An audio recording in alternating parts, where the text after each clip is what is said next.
Here we are once again.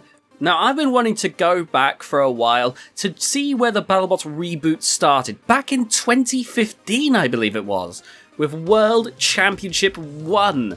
This was when Battlebots made its grand return, and I was going to do this originally after Battlebots Champions 2 came out, but we're still waiting for that at the time of this video going up, so I thought, let's do it now. While we're waiting for Battlebots Champions 2 to come back, let's go back in time and see Battlebots' grand return, back when it first came back. And let's see how far things have come in this space of time. Because I don't think we truly appreciate how much has changed between World Championship 1 and World Championship 7. But I'm also certain there's going to be some good stuff in amongst this as well. So let's get started, shall we? Now, the intro to this season is especially long, and given how well they would go on to be able to balance an epic feel with some comedic undertones in latter seasons, it really does highlight the baby steps that they had to take as the show tries to get its footing in the modern era. You know, it tries to tout that the teams are awesome, you know, there are these cool teams, but it's also then just cuts to Matt Maxim saying, I deal with people's poo! And it's like, they haven't quite figured out the balance yet. I almost expected the wah, wah, wah, you know, to play over it. Like, you can see what they're going for, but they haven't quite figured out how to really achieve that balance yet. We're then introduced by Molly McGrath, who seems to have lots of experience with sports casting from what I can tell, and she definitely seems professional. But I feel like you can tell a big difference with someone who is good at their job, you know, presenting, versus someone who is deeply passionate at the same time. Basically, she's good at what she does. She's a good presenter, but it would get better. You know, once, you know, it was obvious who really had a deep passion for robot combat, or at least could show that passion on the screen, like, you know, it could be better. Chris and Kenny then go on to explain the format. There are just 24 robots. 12 robots will move on by winning a fight, whereas 4 losers will get a wild card, giving them a second chance in the next round. That's right, with just 24 robots, this season is a lot shorter compared to what would come. Chris and Kenny are definitely a magical pairing. Even in this first season, they seem to just figure out how to work with each other just so easily.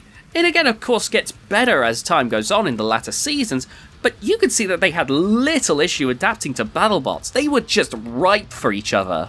We then go behind the scenes with Alison Hayslip and Bobak Ferdowsi, a pretty smart combination of Alison, who as an actress will have an understanding with, you know, the theatric side of Battlebots, you know, like the kind of thing where you want to big it up as like this big epic clash. Whereas you've also got Bobak with NASA experience, who can get the more technical side of things. We don't get a lot of them this episode, but I can totally see why they were chosen, and I have a nice feeling that they might be quite good going throughout the season. Although I might also end up finding out why they weren't chosen to stick around. They then go to a video package about the Icewave team, and it goes on about them, and Mark mentions a telecommute robot, which I bet Team Riptide would wish they had when that fight with Copperhead happened. It goes into a bit of the backstory before explaining very briefly about the robot itself. Don't get me wrong, happy to find out about the team. I just wish the balance was a bit more even. Then they bring up a Razorback, and they just have Chris and Kenny briefly talk about Zach Bieber. Well, I mean, that's a great way to let us know who's more likely to win this one. By the way, it's great to hear Farouk do the intros. Again, just like Chris and Kenny, Farouk took so amazingly well to this. Like a duck to water. Like, in terms of the humans, he might be the best part of Battlebots. Like, he just understands it so well. So much charisma just oozes from this man. He's amazing. Anyway, the first fight was between Icewave and Razorback. Now, Razorback would come out with a wedge which it can use to deflect shots, and with its lifting ability, it theoretically could flip Icewave over, but with so many flat edges for Icewave to bite into, I didn't see it really happening. Icewave, meanwhile, looks like Icewave. It's kind of kept that design for a really long time, and, you know, we kind of know what to expect with Icewave. The robots had an idea and really stuck true to it with that amazingly cool internal combustion engine powered spinner. It's just a cool design, really. Now we're 10 minutes into the episode and finally the first fight starts. Like, let me tell you, I've been complimenting where I can, but thank goodness we're finally into a fight here. Icewave gets going, letting out that terrifying hum as the spinner gets up to speed, and every hit it gives to Razorback makes these sparks fly everywhere as they slowly take chunks out of Razorback. The wedge soon comes off, showing the lifting forks of Razorback underneath. Razorback is basically just Icewave's chew toy in this fight, as there's not much it can do. Every time it even gets close in, the reach of Icewave's spinner bashes it away again. After another devastating shot, the wheel comes off, but Razorback still keeps going, so Icewave rips off their entire face! Icewave begins to burn out by the end, but they're incredibly lucky as Razorback is counted out first.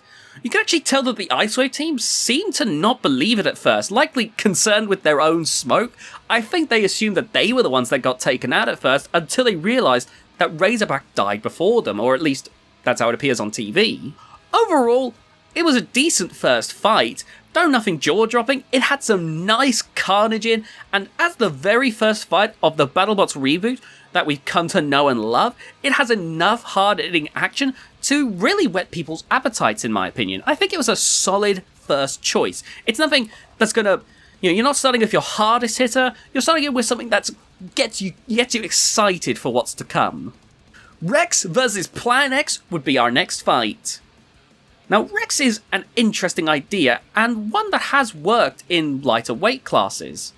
It's a gyroscopic walker. The idea behind the robot is to utilise the forces from that mighty spinner, the kind of thing where you see Minotaur dancing around. Basically, it uses that to walk along. And like I mentioned, it's shown to work well in smaller weight classes with robots like Rickety Cricket.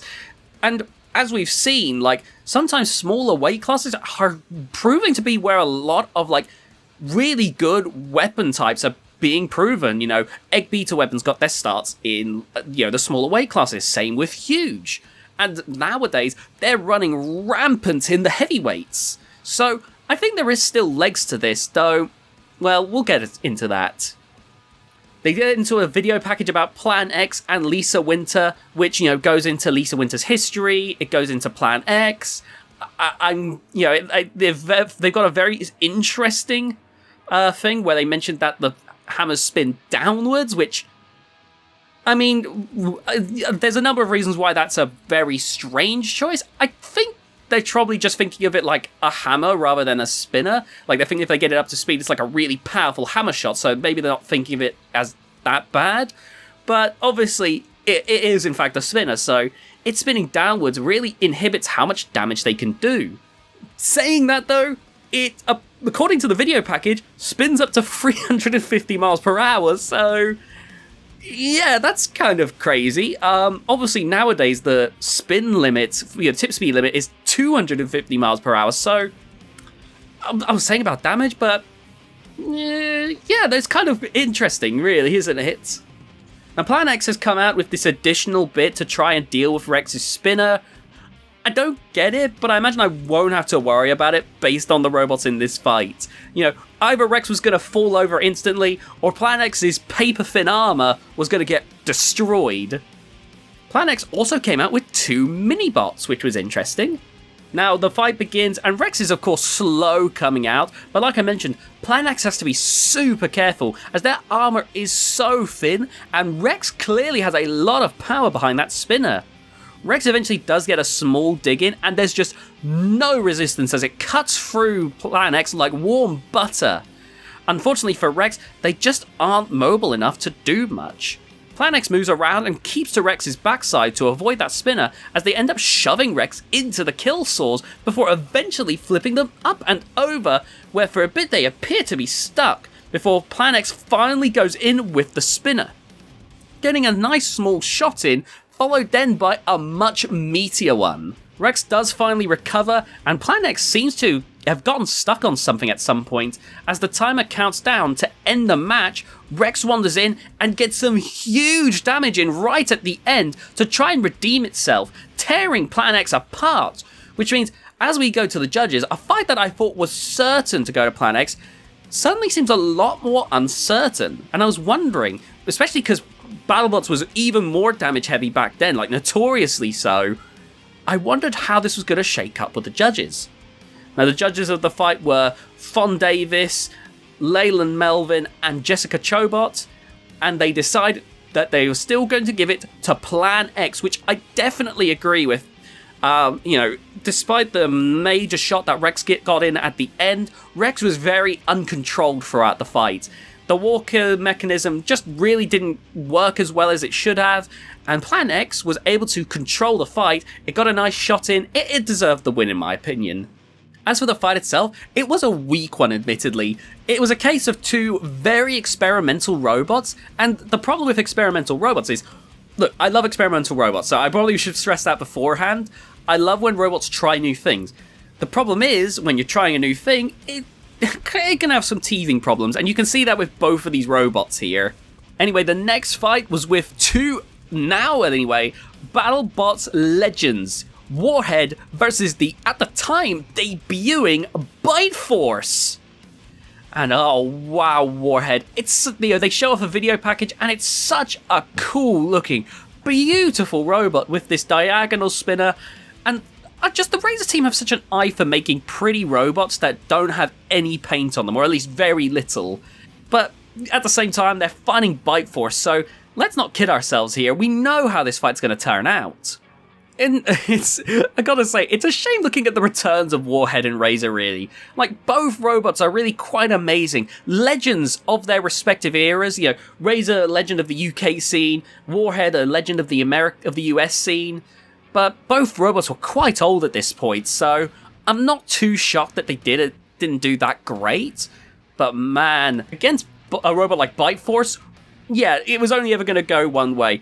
And Paul Ventimiglia's Byforce really is a case of the future being now, old man. Now, one major difference with Byforce this time around is it's actually, instead of the vertical spinner we associated it as now, it actually was a grabber and lifter with tracks in World Championship 1. It's otherwise what you'd expect to see from Byforce, like it looks virtually the same otherwise. It's robust, compact, and made to be really efficient at what it does, while Warhead is definitely more showy. It's what you've come to, if you're a fan of Paul Ventimiglia, it's what you'd come to expect from him. Now the quote-unquote battle-botting begins, and Byforce goes right in, lifting arms actually out of the way, as they use that sturdy wedge to just absorb the spinner shots from Warhead like it's nothing. This is the improvements that came with modern armor. These robots are just built like tanks and can endure so much punishment. Now Byforce is just going hardcore for that robo game strat of just bullying the spinner around the box, something that clearly Battlebots would not take too kindly to in later seasons.